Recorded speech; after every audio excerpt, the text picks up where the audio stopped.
Pada awal Perang Dunia Kedua, pihak sekutu di wilayah Asia Pasifik mengalami kekalahan yang besar oleh pihak Jepang, sehingga sebagian besar wilayah-wilayah kekuasaan sekutu di Asia Pasifik berada dalam kekuasaan Jepang.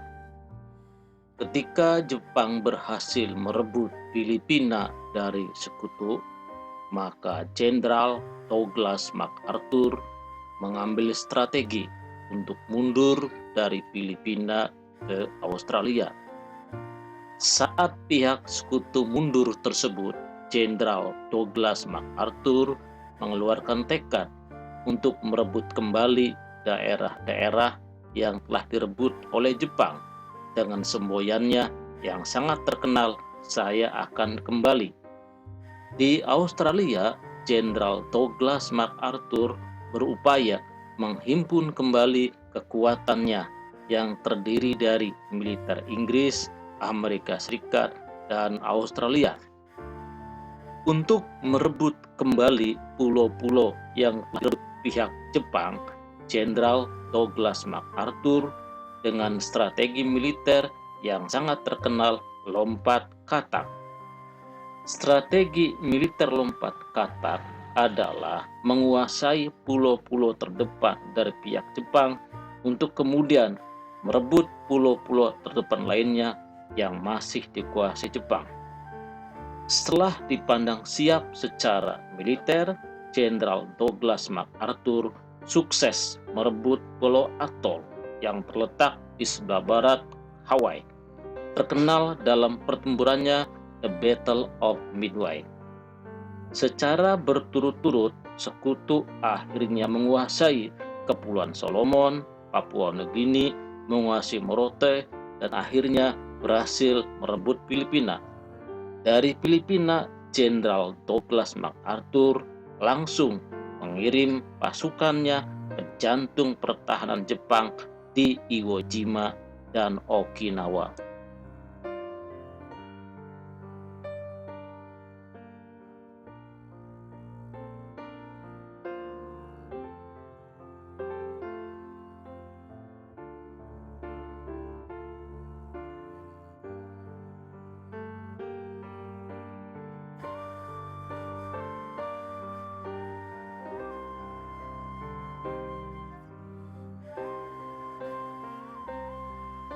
Dalam kondisi terdesak, Jepang mengulangi kembali janji kemerdekaannya kepada bangsa Indonesia.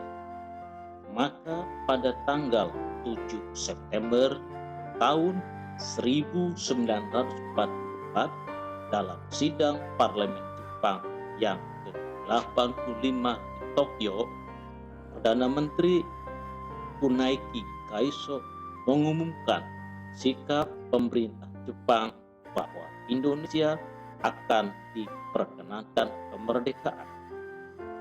Pada tanggal 1 Maret tahun 1945, Jenderal Umakichi Harada sebagai Panglima Militer Angkatan Darat ke-16 di Pulau Jawa mengumumkan dibentuknya Tokuritsu Zumbi Susakei yang terkenal dengan BPUPKI, Badan Penyelidik Usaha-Usaha Persiapan Kemerdekaan Indonesia. BPUPKI bertugas untuk menyelidiki berbagai aspek politik, ekonomi, pemerintahan yang diperlukan bagi pembentukan sebuah negara merdeka. BPUPKI berjumlah 67 orang, terdiri dari 60 orang mewakili keragaman bangsa Indonesia dan 7 orang dari Jepang sebagai anggota istimewa.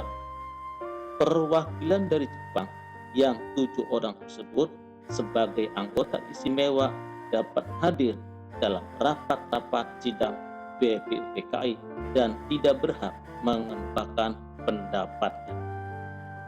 Sidang pertama BPUPKI yang berlangsung dari tanggal 29 Mei sampai dengan tanggal 1 Juni tahun 1945. Dalam sidang pertama ini, agendanya adalah untuk merumuskan tentang bagaimana dasar negara bagi bangsa Indonesia yang akan merdeka kelak. Pada sidang BPUPKI tanggal 29 Mei tahun 1945, Mr. Muhammad Yamin mengemukakan ide dasar negara bagi bangsa Indonesia merdeka nantinya, yang isinya adalah sebagai berikut: 1. Pri kebangsaan, 2. Pri kemanusiaan, 3. Pri ketuhanan, 4. Pri kerakyatan, 5. Kesejahteraan rakyat. Sidang BPUPKI pada tanggal 13 Mei tahun 1945, Profesor Supomo mengemukakan gagasannya tentang dasar negara bagi Indonesia merdeka kelak. Isinya sebagai berikut: 1. Persatuan, 2. Kekeluargaan, 3. Keseimbangan lahir dan batin, 4. Musyawarah, 5. Keadilan sosial. Adapun sidang BPUPKI pada tanggal 1 Juni tahun 1945, Insinyur Soekarno mengemukakan idenya tentang dasar negara dan diberi nama Pancasila. Soekarno memberikan sebutan untuk ide dasar negara tersebut karena masukan peserta sidang BPUPKI yang bukan ahli bahasa.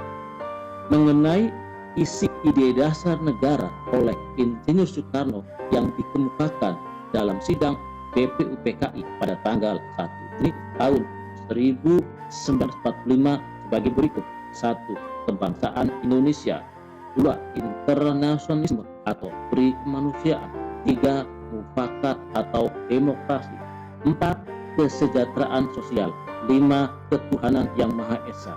Menurut Soekarno, Pancasila itu bisa dirubah menjadi Trisila yang terdiri dari nasionalisme, sosial demokrasi, dan ketuhanan.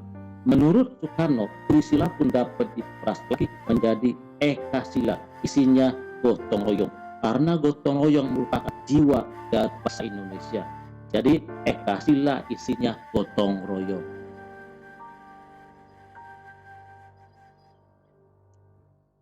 Sidang pertama BPUPKI dari tanggal 29 Mei sampai dengan tanggal 1 Juni tahun 1945 belum merumuskan secara final apa dasar negara untuk bangsa Indonesia jika merdeka nantinya.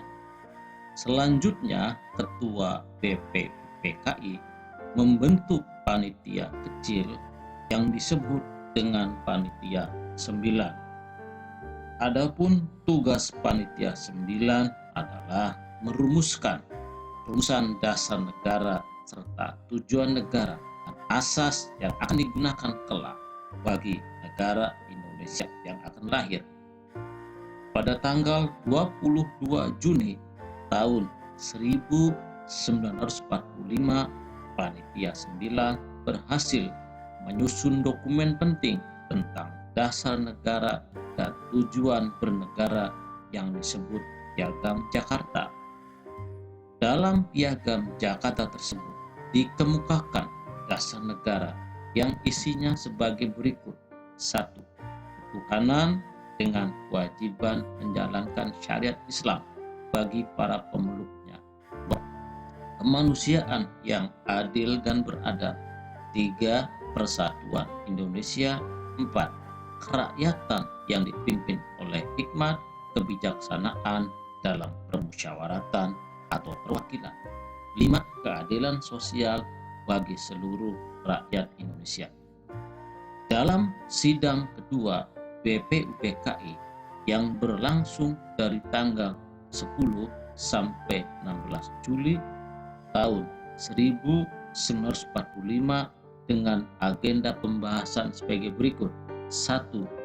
Rancangan Undang-Undang Dasar, 2. Bentuk negara, 3. Pernyataan kemerdekaan, 4. Wilayah negara, 5. Kewarganegaraan, 6. Panitia Pembela Tanah Air yang diketuai oleh Abi Kusno, 7 Panitia Ekonomi dan Keuangan yang diketuai Muhammad Hatta.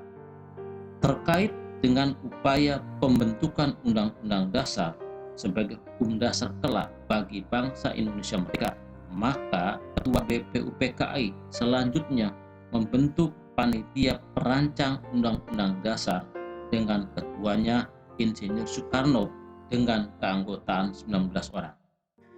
Selanjutnya, Soekarno sebagai Ketua Panitia Perancang Undang-Undang Dasar membentuk panitia kecil yang disebut dengan Panitia 7 dengan keanggotaan 7 orang dengan tugas untuk membuat rancangan rumusan Undang-Undang Dasar. Adapun susunan keanggotaan Panitia 7 sebagai berikut: 1. Profesor Dr. Mr. Supomo, Ketua dan anggota. 2. Mr. Bongsonegoro. 3. Mr. Ahmad Subarjo. 4. Mr. A.A. Maramis. 5. Mr. R.P. Singgi. 6. Haji Agus Salim. 7. Dr. Sukima. Piagam Jakarta sejak saat itu masih menjadi kesepakatan bersama dan berlaku sampai proklamasi RI. Setelah proklamasi RI, sore harinya ada perwakilan dari Indonesia Timur menemui Muhammad Hatta meminta Piagam Jakarta ditinjau ulang kembali. Perwakilan dari Indonesia Timur tersebut mengancam jika 7 kata dalam sila pertama pada Piagam Jakarta tidak dirubah, maka wilayah Indonesia Timur ingin berpisah dengan Republik Indonesia yang baru berdiri. Muhammad Hatta berupaya melakukan pembicaraan dengan tokoh-tokoh Muslim lainnya seperti Kiai Haji Wahid Hasim, Abi Kusno, Agus Salim, dan Abdul Qahar Al-Zakir terkait dengan usulan dari perwakilan Indonesia Timur. Ternyata tokoh-tokoh Muslim tersebut tidak ada di Jakarta. Maka Muhammad Hatta berupaya menemui tokoh-tokoh Muslim lainnya untuk membicarakan usulan dari perwakilan Indonesia Timur. Akhirnya Muhammad Hatta bertemu dengan tokoh Muslim lainnya seperti Mr. Kasmat Singo Imejo dan Tengku Muhammad Hasan. Akhirnya Mr. Kasmat Singo Imejo dan Tengku Muhammad Hasan sepakat untuk menghapus 7 kata yang terdapat dalam sila pertama pada Piagam Jakarta dengan pertimbangan untuk persatuan bangsa dan negara Indonesia yang baru berdiri. Inilah hadiah dan pengorbanan umat Islam terbesar untuk persatuan dan kesatuan bangsa Indonesia. Pada tanggal 18 Agustus tahun 1945 dalam sidang PPKI, akhirnya sila pertama Piagam Jakarta yang berbunyi ketuhanan dengan kewajiban menjalankan syariat Islam bagi para penduduknya diganti dengan ketuhanan yang Maha Esa. Sementara sila lainnya tidak mengalami perubahan.